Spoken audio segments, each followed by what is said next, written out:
Hey guys, this is Northville Tech. In this video, we're going to learn how to remove a credit or debit card from Dunkin Donuts. Open the website, then click Sign In.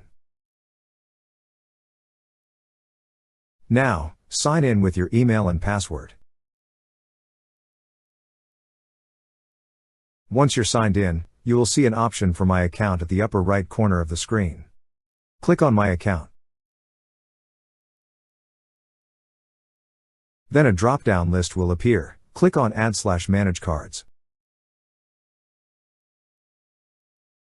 Now on this page, you will see two options, Dunkin Cards and Other Payments. Click on the tab that says Other Payments. Now you will see the list of your credit cards. To remove, click on the Delete Card button under the credit card you wish to remove.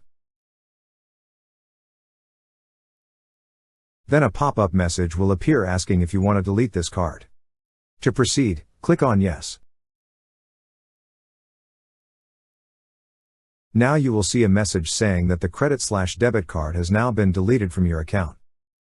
That's how you remove a credit or debit card from Dunkin Donuts.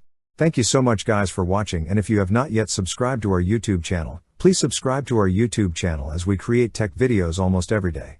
Also, check out our Amazon shop link in the description below for amazing shopping ideas.